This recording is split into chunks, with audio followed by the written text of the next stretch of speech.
Hello everybody. Welcome to the session on information governance, specifically focused on what's new and what's coming. My name is Erica Tully, and I work at Microsoft as the Senior Product Marketing Manager, covering information governance and records management. Now, I'm a pretty casual presenter, so please feel free to ask whatever information governance and records management questions you have in the chat throughout the presentation. I have the chat open in front of me, so I'll be able to see it. With that, let's just dive right in. So I think before we get to the more team-specific and roadmap information, it's important to take a step back and think about why we're all really here. So that's what I hope to accomplish with this information governance landscape slide. So we're trying to deal with this company information, right? And we can kind of think of it as a big nebulous blob. It maybe exists in Microsoft 365, maybe it's in file shares, it might be in some Documentum system somewhere, or even random cloud applications. So if it's in structured systems, that's kind of nice, right? It has metadata we can use to understand the information without doing a process-intensive scan of the contents of every file, and we can work with it. If we're lucky, maybe our SharePoint system is a bit structured. But we also have these messy unstructured systems where we have really no idea what's in there. Maybe it's all duplicate of information that's, also stored in our structured systems. Maybe it's redundant, obsolete, trivial data. Maybe there's records in there. We just really don't know. And then, information management isn't just about the electronic world. It's about the past, the present, and the future. So we can't ignore things like paper records. Some organizations, of course, are still generating paper and probably will for a long time. At the very minimum, some of our records have a 20-year retention period. Maybe you need to keep them forever. And so 20 years ago, it was paper. We still have to manage that content. And then we need to sort through all this information to find those actual business records, the things that we actually need to carefully manage and maintain. Oftentimes we need to be applying sensitivity labels to this information to protect it. We definitely need to apply retention and deletion policies to this content. But how do we find these crown jewels of information in this giant blob of stuff? And then to further make things complicated, people put their personal information in our business systems as well. Maybe it's just emails back and forth. Maybe it's pictures of their children that they store in their company OneDrive. But, with all the data protection laws coming about not only customers' personal information, but employees, we just want to separate that out from the rest of the actual business content. So I kind of think of this as the end state. This is where we want to get, where we have the blob of company information, but we're able to kind of figure out what is a business record, what's personal data, and what's more just general company data that we may need to use in the day-to-day course of the business, but we probably won't need it 3 years from now. So this is the goal. Now, how do we do this?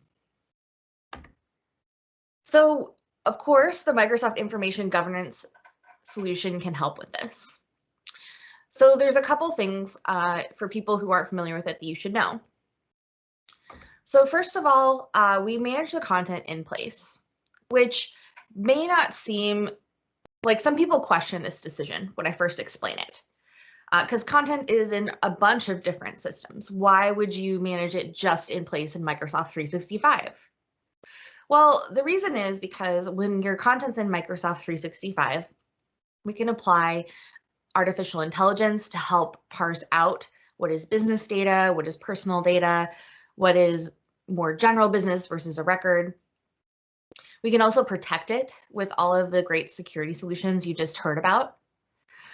And then also, if you're talking about content that originated in Microsoft 365, traditionally you would collaborate in a kind of collaboration system, and then you would move the content at the end of its collaboration phase into a long-term system of record, like maybe a open text system, Documentum, something like that. Well, that introduced a lot of unnecessary risk. So what if people forget to move it? Or what if people don't understand that it's a record? It's just a less risky approach to manage content in place rather than rely on users sending it to the correct location at the correct time. Microsoft Information Governance also has automated policies. So we're going to be classifying content for governance without end user involvement.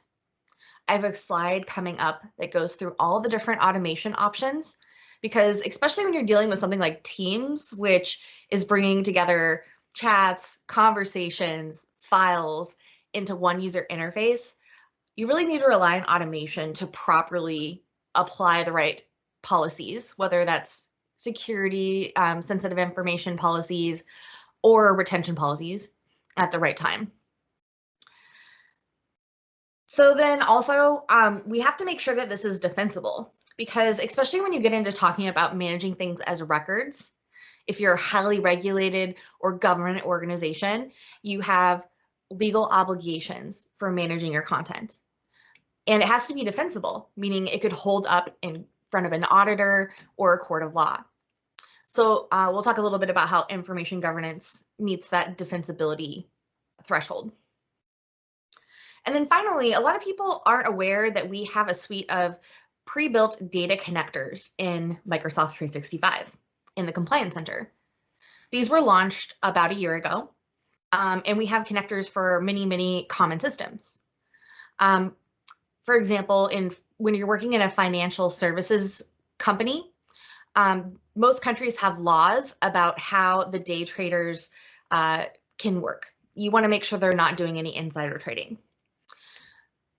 Bloomberg Messenger and Bloomberg Instant Messenger and Bloomberg Mail are very popular tools for those day traders to use to talk with their clients. So what we can do is with these data connectors, we can pull the chats from Bloomberg and archive them in Microsoft 365. So it's available for our communication compliance tools to monitor for insider trading. It's available, we can retain the copies of those chats per laws and regulations. And then when we need to find it, we can use our e-discovery tools to surface those chats. So on the slide, you can see here's all of our Microsoft 365 data, and then our third-party data that we've pulled in using those compliance data connectors. And then, of course, it's powered by the artificial intelligence, machine learning, and automation that you would expect from a Microsoft product. So information governance, I kind of think of as all that business information and managing the life cycle of it. Whereas I think of records management as finding those really important business records that we need to more carefully manage to comply specifically with laws and regulations, or to keep company data for historical purposes. Like, for example, Microsoft probably is never going to delete Bill Gates' email. They're historic, even if they don't have legal and regulatory reasons we need to keep it. So we would consider that a historical business record. So just diving quickly a little bit more into in-place. So when we've looked at not in-place models, we've noticed a few risks that these models create. So we noticed that people are losing productivity because they're having to, be a frontline worker and worry about records management. I mean, really, no one cares about records management except for the records managers. Let's be honest. So we don't want to be using up their productivity juice, having them figure out what category of information this is, figuring out what retention policy you need to apply. There's also a lot of cost and risk associated with having things in multiple places and multiple silos. So the more that we can centralize on one platform for compliance purposes, using those data connectors to archive information, the easier it'll be for your IT staff and the less costly it'll be. You just saw a great presentation on security in Microsoft Teams. So if it's in Microsoft Managed in Place, you can utilize sensitivity labels, data loss prevention policies, as well as the additional compliance tools like e-discovery, insider risk, and communication compliance. And that also covers the last bullet. So this is one of my favorite slides because it goes through this automation story. Because, I think everybody on this call who's an expert in Teams understands your end users aren't going to be classifying things in Teams. Even if you could apply retention labels through the files or SharePoint document library area or tab in Teams, most people probably aren't going to do that. So what do we could do instead? Well, we look at the information, we look at the metadata and knowledge we have about the information, and we automatically apply the policies. So here's how we can do that. The kind of first way, and the way that's probably the most traditional if you've been working in the Microsoft collaboration space for more than a few years, is applying it based on the location. So if it's a Teams conversation in this team, then apply this specific retention policy. Or if it's a SharePoint site, keep it for 3 years after it was last modified, and then delete it, unless it's been marked as a record. With Microsoft 365 records management, we've added a couple more options. So one that's very popular with the SharePoint crowd is using metadata and properties to automatically apply labels. So for example, if it is a contract content type and the managed metadata field is marked as final, then apply this retention policy. So we can be very flexible on the logic that we set up there. As long as it's in the search index as a managed search property, then we can use it to auto-apply a retention policy. The keywords and queries is kind of similar to metadata and properties. I don't see people using it this much because you want to be quite accurate when you apply these policies. So just putting in change management isn't going to really fly. So use this one. The other one that's becoming extremely popular is applying retention to content that is a certain type of sensitive information. So specifically with these privacy regulations, they often say that you can only keep data for, say, 3 years. So you identify that data in your Microsoft 365 environment using those sensitive information types. If you find content that contains some personal sensitive information, of course, you're going to automatically apply a sensitivity label so you can enforce those great protections. But you're going to also, at the same time, automatically apply a retention policy saying that this document after 3 years maybe needs to go through an approval to see if we can extend the usage or delete the content defensibly. Another really popular one is the trainable classifiers. So the trainable classifiers are in the Compliance Center, and they allow you to build a machine teaching model, meaning you feed it a set of a couple hundred documents. You mark those documents as being either a match to the model or not a match to the model. And from there, it'll build a predictor about whether your next set of documents matches that model or not. The benefit of these trainable classifiers is that you can just kind of set them on all of your content. You can say, hey, make this trainable classifier, and then you can point it at all your SharePoint environments to go find that content. You don't have to target it to a specific document library. Now, I find people use this mostly for content they want to manage, but it's in an unmanaged state because they don't know where it is. For that more kind of high value content where people definitely know where it is because it's so important, that's where these document understanding models with SharePoint syntax come in. So SharePoint syntax models also leverage machine teaching and also leverage the ability to train a model. However, you point it at specific document libraries and run it there. So for example, when you were hired at your company, you filled out some new hire paperwork, maybe some tax forms, maybe some information, well, if you're in the US, to receive your health benefits. I should figure out a UK example there. Your HR department knows where that content is, right? They're not just randomly saving it to people's OneDrives. So that would be a really great use case for SharePoint syntax. As opposed to maybe if you have a large sales force like Microsoft, where did they put that SOW or that contract? Who knows? Let's build a trainable classifier for that. And then finally, based on how you classify this, you can automatically apply the right retention policies, the right number of years to retain it, or the period of time after which you want to delete it, which is very popular for Teams chats. So I want to keep team chats around for 30 days. After that, I want to make sure they're deleted. You would use a retention policy for that. You can also set the level of immutability for files. So should people be allowed to edit these at all, or should it be completely locked down? Then you can decide what actions to take at the end of the retention period.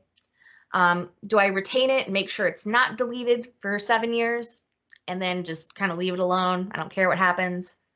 At the end of that period, do I want to make sure it's deleted, or do I want to go through an approval process called a disposition review before it's deleted? And then finally, how do we enforce the policy or trigger it? We can trigger it based off an event, like the date the contract expired, the date the project ended, then keep it for 3 years. Or we can do it when the content was created, last modified, or when it was labeled.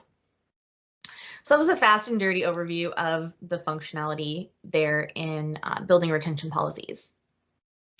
Lastly, let's talk about defensibility, meaning legal defensibility, for just a moment.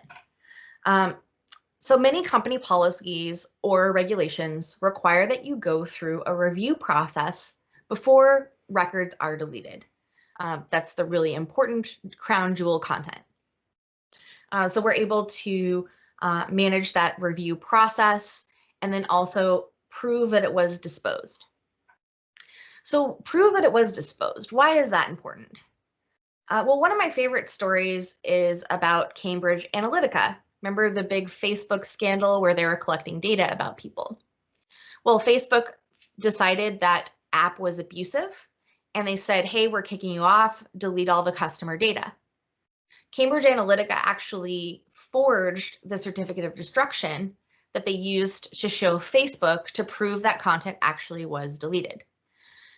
So we want to make sure that we have a defensible proof of disposal. So, hopefully we're not in a Cambridge Analytica Facebook situation, but there's times we needed to prove it really was deleted. We're not just saying that. Of course, we want to have a full audit trail of all of our data and then a dashboard to see what's going on. So this is the last canned marketing slide, and then we'll get into the roadmap stuff, so don't worry. But I do want to just highlight really quick the data connectors. So we do have like pre-built data connectors for a lot of common types of data.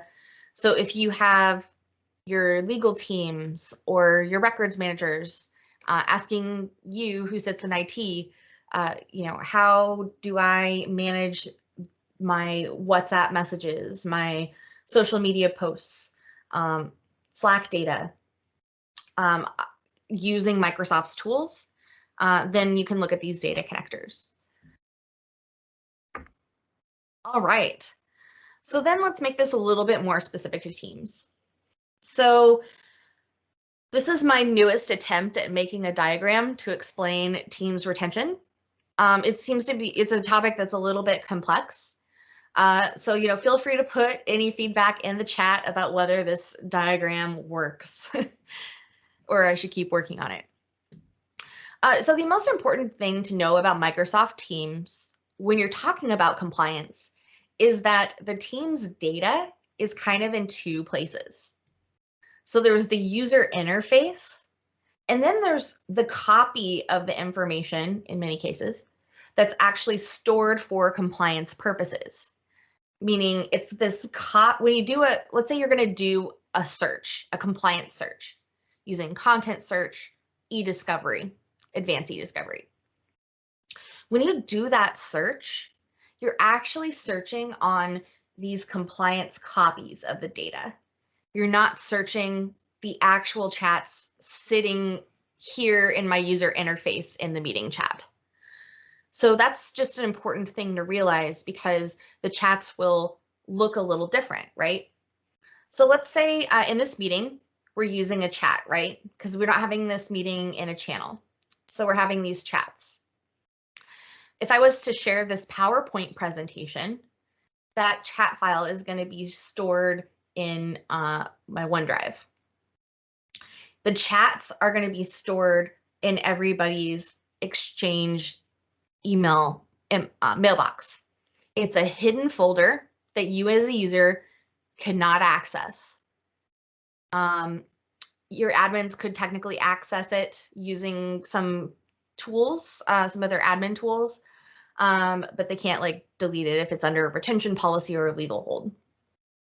So what happens is when you send the chat, every message is kept as like a mail file. So it looks like an email message. It says to and from. It has the content of the message, and it looks like an email file. So if you go into the Compliance Center and you search using content search or core e-discovery, your chats are going to look like individual email messages when they come back in the search results. Now, if you're using advanced e-discovery, one of the benefits of that tool is it reconstructs those chats back into, it looks like the real chat. It's an HTML file that gets exported as a PDF that you can then, review the whole conversation instead of those individual email messages. In fact, I think Peter has a really great article on that coming out soon, so stay tuned for that. And then your files are stored in OneDrive if they were sent in a chat, and in SharePoint if they were shared in a channel. Those files only exist in those one place, so that's why I have it kind of spanning the user interface and the compliance purposes. Because unlike the chats, they just are in that one place. Now there's some apps that, of course, you're using in Teams that are related but aren't chats or files. Like, for example, the stream recordings. Those now are available for compliance purposes because they're stored in either OneDrive, if it's a meeting like this, or in SharePoint, if it's a Teams channel meeting. However, the transcript that you see when you open Stream, that is still, I believe, in Azure. I'm trying to track that down right now, actually. So that is not searchable or available for compliance purposes. Planner data is not stored in SharePoint or OneDrive, so it's not available for compliance. And then Whiteboard right now isn't available for compliance, but they just released a Message Center post that this fall they're going to be moving this data over to be stored in OneDrive and SharePoint. I think OneDrive. So it will be available. And then I wanted to put a note here.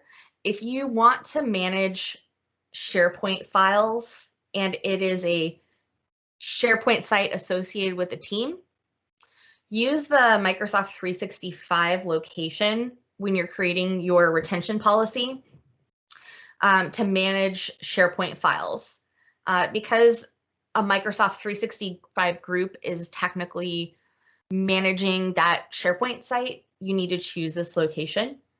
That's a common point of confusion, so I just like to call that out. So if there's any questions about that chart, please put them in the chat. Still trying to figure out the best way to explain that whole thing, to be honest. All right, now let's get into the exciting stuff, which is roadmap. So let's start with what's new, meaning things we have very recently released. So the first is, I'm proud to say that we now have full coverage for Microsoft Teams with retention.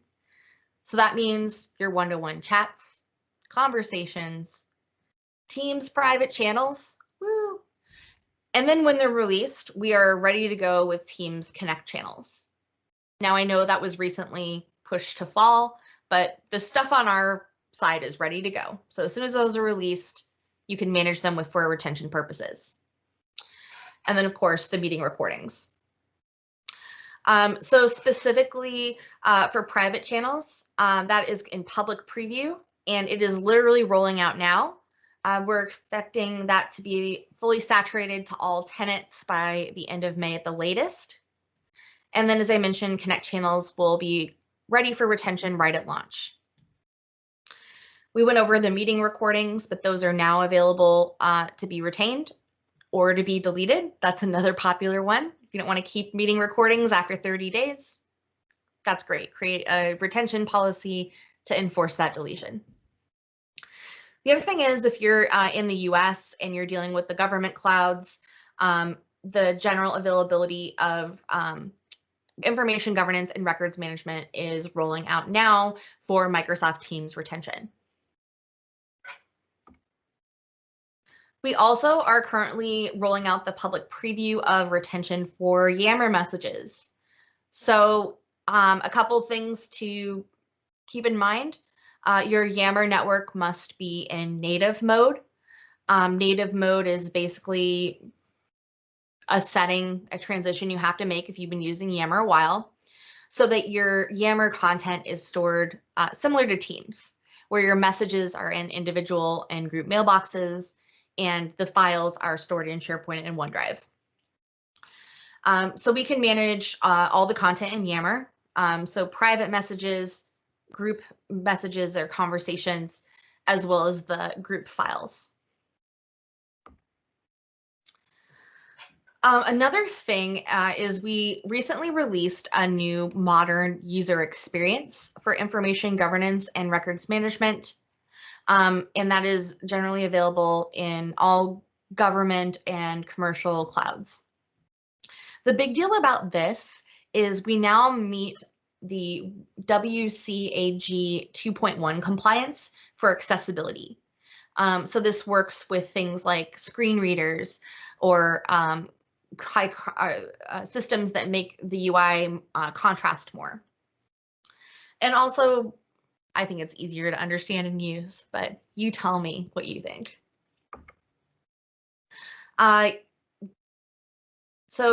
Retention is also available in government clouds now. And there are a couple exceptions I want to point out. So trainable classifiers are rolling out soon to these clouds, but not yet available. So you can't target a retention policy using a trainable classifier. Since SharePoint syntax and Yammer also aren't yet available in the government clouds, but when those solutions are available, you'll be able to manage them using retention just like usual. If you're familiar with SharePoint syntax, which is a new product from Microsoft that leverages machine learning to build models to work with content, we fully integrate with those tools. So for the document understanding models, which work with that unstructured content, like a document that's a contract, there's actually, when you deploy the model to a document library, there's a drop down that allows you to select a retention label so that every time it finds content using that model, you can just automatically apply that retention label. It also works with the form processing models that come with syntax using the Power Apps AI Builder technology, where you can identify fields in a form and extract those and apply retention. And you can also auto-apply retention using that extracted metadata and the properties. If you work in financial services, there's a regulation called 17A4 for record keeping. And we now fully comply with that regulation. And if you would like to learn more about that topic, there's an assessment you can download that goes through the details of how to set that up. We also have a new type of record label. For Teams specifically, this would apply to files rather than the chats and conversations, but it allows more strict immutability, meaning the ability to edit and delete and move things. So there's some situations where you want to prevent any type of changes from happening to the document. In that case, you can use the new regulatory record label to further lock down the file. So you can see here a comparison, but basically if you use the regulatory label, you can't move that file. You can't edit metadata. Even the site collection admin can't make any changes to it. Yeah. So then next, there are some performance improvements that I wanted to highlight. And this is actually the first time that we're talking about this publicly. We have a big announcement next week on May 19th. So that's when you'll kind of see this officially come out, but you're the first people to see this. So a lot of times your engineering time is spent with stuff that people would never see. And that is one of the performance improvements are one of the things you'll never really notice, but we've spent a lot of time in the last year working on. So across our tenants, if you have to, when you're going to delete items, there's essentially a process that runs in the background that goes and checks the files. It looks and sees if it's time for them to be deleted or not. If it is time for them to be deleted, then it starts that deletion process. So we've been able to actually increase the number of items that we can process in 1 week by 739,000%, which is a lot. And then when you're talking about auto applying those labels, we've increased the performance of that by 11,150% in 2020. So huge increases there in performance and the amount of content we can process, which of course speeds up the processing of these. And then a couple other ones that I didn't think merited their own slide. So prior to March, you could never ever delete a record label, even if you were maybe running a proof of concept and then decided you needed to make a change, you were stuck with that label forever. That's not really practical. So we added the ability to delete the record label as long as it's not applied to any content or used in a policy. A lot of people, and then the next one, increased file plan limits. A lot of people create their file plans by importing the information using a CSV file. And we had some low character limits on some of the fields. We've now made a lot of those unlimited, so you can just import your file plans without as many problems. So now let's get to what's coming. So these are all of the exciting roadmap announcements we have coming up. So the first one is our multi-stage disposition review. So at the end of a retention period, sometimes you need to have an approval process before that file or content can be deleted. This allows you to have multiple serial stages and multiple people reviewing the content at each stage. So here's the roadmap ID for that item if you're curious. We're also officially announcing the public preview of this feature a week from today on May 19th. We're going to have a tech community blog post going through this in detail, as well as a webinar that you can attend to see a full demo of this feature. So if you're at all interested in this, highly recommend you sign up for that. I have a slide at the end of the presentation with those registration links. So it is a serial process, meaning you complete one step. When that's complete, it moves on to the next step. And you can have up to 5 stages of approval. For each stage, you can put in individual usernames, or more recommended, because people leave the company, we recommend you use a group. So for the public preview, you can only use mail-enabled security groups, but at general availability, you'll be able to use Microsoft 365 groups as well for those for the membership. As part of this release, we also improved our disposition review process. So the reviewers get an email notification saying you have content that needs to be reviewed. They click on it, and then they get the user interface where they actually look at the content and approve it. So now they're only going to be seeing their own items that are ready for approval at that moment. It works with multi-geo environments seamlessly, and they'll have a list of content on the left and a preview of the file on the right. So they can see the contents of the file right there from the review experience without having to open up the file somewhere else. So that's just a very quick overview of this announcement. Of course, we're going to have much more detail next week. So please do sign up for that webinar and look out for our blog post. Our other big one on the horizon is called adaptive scopes for policies. So let's say that you need to deploy a retention policy, but only to users' mailboxes where those users are in the UK and they work in HR. Well, we have some attributes on the user profile that maybe tells their geography and their department, right? So why not use those to target the policy? So with adaptive scopes, you'll be able to do that. Other benefits of this approach are, let's say that somebody moves from HR to finance. It'll actually remove them from the policy dynamically or automatically, so you're not having to manage that membership manually anymore. It also keeps track of, hey, when they were in HR, their emails are subject to the HR retention policy, but then when they moved over to finance, their emails that were sent and received when they were in finance, that follows the finance retention policy. So it's quite helpful for managing those kind of real life situations. We're going to announce in that blog post a week from today that the private preview is available. This is a special private preview. It's open to anybody, as long as you already have E5 licenses. So if you have E3, sorry, but if you have E5, there'll be a link in the blog post where you can just sign up to get access to this private preview.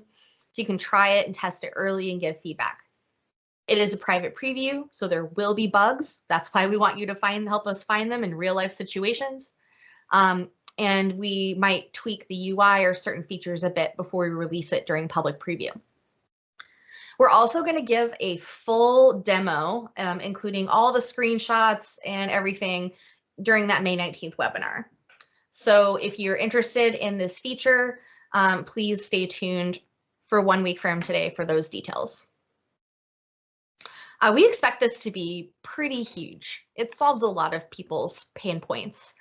And we also built the adaptive scopes so that if they want to, other compliance solutions can use them. I'm not aware of other teams' roadmaps, so I don't know if they are or not, but it's technically possible. Just a couple other ones while we wrap it up. So remember how I said if you want to manage SharePoint files for a Microsoft team, you needed to target it to the Microsoft 365 groups. Like when you're creating your retention policy, you need to check the box next to Microsoft 365 groups to have it manage those SharePoint files. Well, a side effect of that is that forces you to apply the same retention policy to both SharePoint files and the group mailbox. A lot of people don't like that. Of course, you want to have different retention policies for your files versus your emails. Duh. So in that case, this is available right now, but only using PowerShell, or actually it'll be available by the end of the month. But you'll actually be able to separate out the group location the mailbox from the SharePoint files. So Stay tuned for that. The documentation on how to use PowerShell to do this should be up early next week. And we'll link to it in the blog post a week from today. Another big one is retention for cloud attachments. So let's say that I am sending an email and I attach a file. Now, if I'm a good organizational employee, I've saved that file in a SharePoint site or in OneDrive, and I'm sending people actually the link to the file rather than an attached separate copy of that file. Well, that's all good because then people are all going to be editing the same copy through that link. But it kind of brings up an interesting question for retention. Do you manage that file now with the retention policy of the email or with the retention policy of the SharePoint or OneDrive location? There could potentially be a conflict there. So we have something called the principles of retention that kind of that says if more than one policy applies to a file, use this criteria to break the tie. So like the longest retention period is always going to be the label that's applied as the first example. So we're now going to consider the files that have been attached in an email in that tiebreaker criteria. So if the retention policy for the email is longer, then we'll use the email policy to manage the content. If the SharePoint retention policy is longer, then we'll use the SharePoint. Along with releasing adaptive scopes, we're also going to have a new ability where you can put in a mailbox, a site, or a group, and it'll return what retention policy is actually governing and managing that location. All right, here is the information about the webinar. I'm just going to paste the registration links in here really quick, if that's okay. I know we're almost out of time. So here is the APAC link, and here is the link for EMEA and North America. Please register if you're interested in this information at all, because of course we're going to send you a copy of the meeting recording if you register. And then lastly, a lot of people aren't aware of this really excellent deployment guidance for deploying information governance or records management. That's available here at this link. Here, I'll grab that really quick. And it's something that's written by our customer experience engineering team. So they're the ones that work with our largest customers to deploy this technology. So they've seen and heard it all, and they put their guidance together in a pretty long PDF. So with that, please contact me anytime with your questions. I'm always available. Like, email is best these days because there's a lot of, you don't realize how busy you get as an employee. I thought I could handle it, but man, it's a lot. So email me. I'll try to check my Twitter when I can. But I want to hear from you. If you're struggling to deploy or understand these features, that means we need to do a better job of explaining it. So happy to hear that type of feedback. Would love to hear your success stories and your challenges. So just shoot me an email.